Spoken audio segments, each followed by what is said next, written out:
In this video, we'll examine the following improper integral. We're going to integrate from 2 to 3 the function 1 over the square root of 2x minus 4. You might take a moment here to think about what happens at x equal to 2. Under the radical there, we'll have 4 minus 4, which will be 0, and therefore we're seeing a vertical asymptote, an infinite discontinuity at x equal to 2. This integral is in fact improper. Let's try to evaluate the integral regardless of it being an improper integral by doing a substitution. So I'll take u to be 2x minus 4. The derivative then will be 2 dx. And so 1/2 du is equal to dx. Now I'm going to need to change the limits of integration. So when x is 2 and I evaluate into this expression here for u, I get 0, which is the source of the fact that we have an improper integral. And when I evaluate at 3, I'll have 6 minus 4, which is 2. So carrying out the substitution now, the new integral will be 1 over the square root of u, and then we'll have a factor of 1/2 from the differential. 2 will correspond to 0, and 3 will correspond to 2. So our new limits of integration, ensuring that the order is preserved. So 2 is going to 0, will be 0 to 2.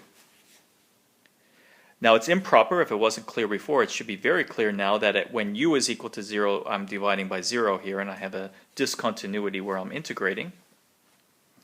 And if you draw the graph of the function 1 over square root of u, you can see the vertical asymptote here at u equal to 0. We're integrating from 0 to 2, and we're trying to answer the question whether or not there is a finite amount of area on that interval under that curve. As it's an improper integral, we're going to take it as a limit. The issue is what's happening at 0. So I'm going to take a to approach 0 from the right. I'm approaching from the right because we're moving towards 0 from the right-hand side of it through positive values. And we're going to integrate from a to 2, the square root function in the denominator, and I'm taking the time here to rewrite it as an exponent, u to the minus 1/2. So we have 1/2, the limit, and now we're going to find an antiderivative. I'm going to add 1 to the exponent and divide by that new exponent, so u to the 1/2 over 1/2. And then we have to evaluate that between a and 2. So we have 1/2 times the limit. Let's simplify that expression. That's a square root in the numerator, and then dividing by 1/2 is the same as multiplying by 2. And then we need to evaluate that between a and 2. 1/2 times the limit.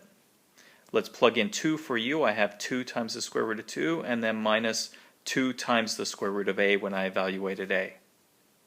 We're going to take the limit now as a goes to 0, and when I do, this term will go to 0. And we'll be left with 1/2 times 2 to the times square root of 2, and the 2's will cancel, and we'll have square root of 2. So the conclusion here is that the integral in fact converges to the value square root of 2. This area, shaded in red here between 0 and 2 of this graph here, is in fact equal to square root of 2.